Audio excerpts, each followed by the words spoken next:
Hi, my name is Professor Charles Mwewa. I am the author of Zambia Struggles of My People. In the last episode, I talked about the ruthlessness of the Federation. I'll build on that. It's because we have to understand how Zambian wealth and resources were plundered. In order to start formulating our own hypotheses on the future of this great country. We cannot run it and rule it without relating it to its history. We'll be failing. In the end, we'll be doing exactly the way some people do in Africa. Hacking each other, killing each other, calling each other's names, saying they have failed, and also joining the narrative that black people cannot rule themselves. It's a lie, a blue lie. Africans can rule themselves, but they inherited structures without functionality. And they have been struggling in the closer to 70 years or closer to 80 years to some countries to try to find their own way. Most African countries, even as I speak, they still work within the colonial structures. They haven't changed. Their government is exactly the way the colonial government left it. Their economy is colonial. Their legal systems are colonial. Even their social systems are colonial. Some of them are not even shy to say they would prefer that than to something indigenous, something that flows into the bloodline of a people, something that's native and natural to a people.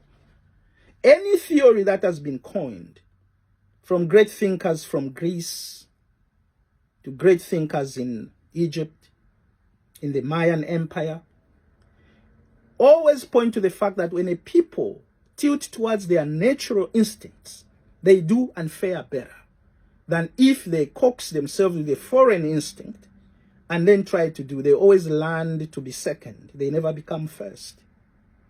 They are always second best. For countries in Africa, they have even been called third. They are not even second. They haven't even found themselves yet. They are third world. So that's how they call it.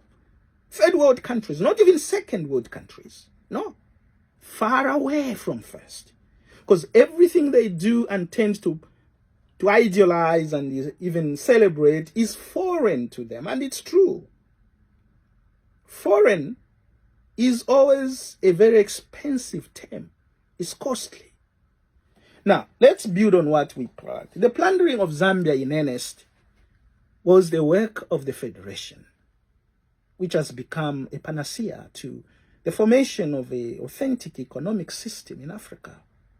Someone even said, and I can agree with him, there are not even any systems anymore in Africa.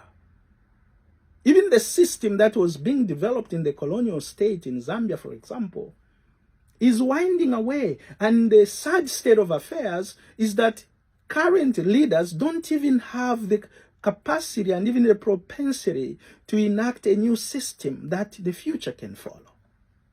So there is just this laissez-faire kind of operation.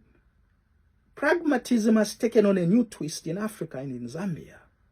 Leaders come to power and do absolutely nothing. I love the president of Zambia currently, and I cannot accuse him of having messed up the economy. No. But I cannot praise him for doing anything new about the economy either. He's just there, neither bad nor good. He hasn't destroyed, he hasn't built either. That is how Africa and Zambia is ruled.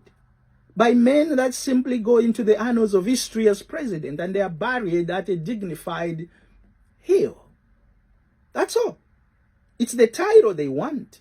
They don't have the ideas how to cement a new structure. Why? Because they fail to believe and to even organize themselves that they were still operating under a colonial montage. They haven't changed. We must change that. I speak to the coming generations that when you read this book and you listen to me, you must start to be thinking that's possible, because it has always been possible. When we nativize ourselves, come to what we are naturally good at, we would do better even some white countries in Europe and in America. I can tell you that. Because Africa still has got comparatively good lands, good resources, good environs. We haven't destroyed ourselves than other continents have done. Some continents have nothing left in their ground. Their skies are polluted. They are all carbonized. Their environment is gone. It's all plastic. It's all artificial. Their animals are done away with. They are in history books as extincted animals. Africa still protects some of its environs, still have some of animals, still has some minerals on the soil. The future of Zambia and Africa can be good, can be very, very good. All it takes is a competent, determined leadership to think backward and to go forward. What do I mean by that?